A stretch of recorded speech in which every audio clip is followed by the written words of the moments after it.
به نام خداونده که تمامی خوبی ها از اوست.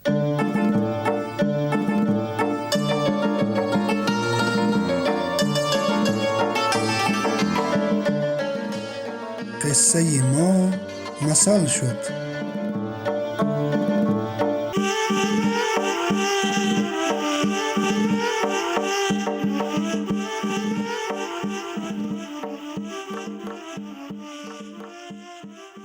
سلام و صد سلام دوستانی خوب و عزیز. شما دختران و پسرانی با ادب. شما آینده سازانی وطن. مدینه حیدرزاده هستم و با شما خواهم بود با یکی دیگر از سلسله برنامه‌های قصه ما مثل شد. تا پایان همراهی ما باشید.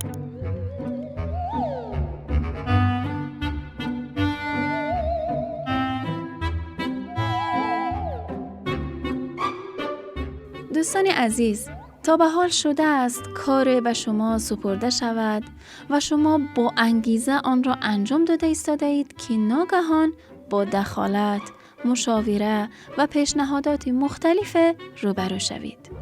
چه اتفاقی می افتد؟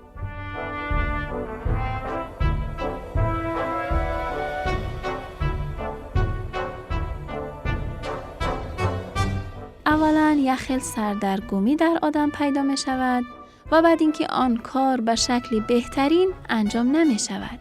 یعنی چون سلیقه ها و نظرها متفاوت است ممکن است که در کار خلل ایجاد شود. البته نمیخواهم بگویم که کاری گروهی خوب نیست، نه، بلکه کاری گروهی خیلی فایده ها دارد، مثل اینکه در زمانی کمتر میتوان یک کاری بزرگ را انجام داد. اما در بعضی کارها که باید فردی و تنهایی انجام گیرد، میگویم دخالت‌های نادرست باعث برهم خوردن کار می شود. یک مثل قدیمی هست که میگوید آشپز که دوتا شد، آش یا شور می شود یا به نمک.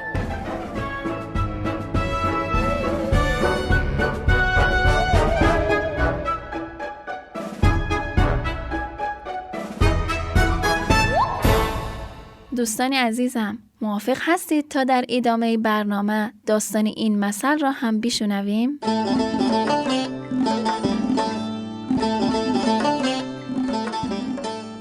در سرزمین بزرگ حاکم زندگی میکرد.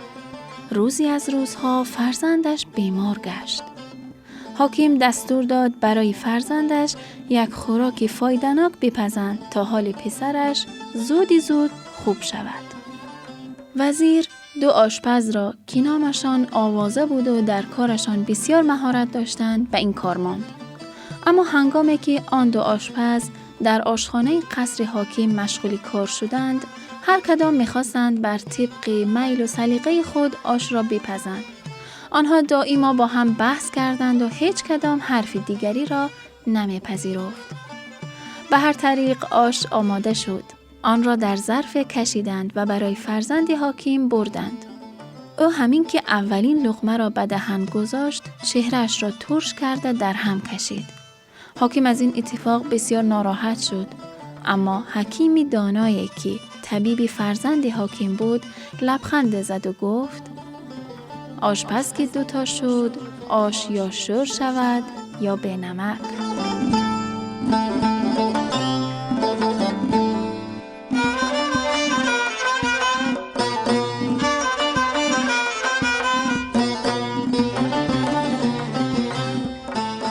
بله عزیزان، کاری گروهی که هر کس وظیفه‌اش را داند خیلی خوب است.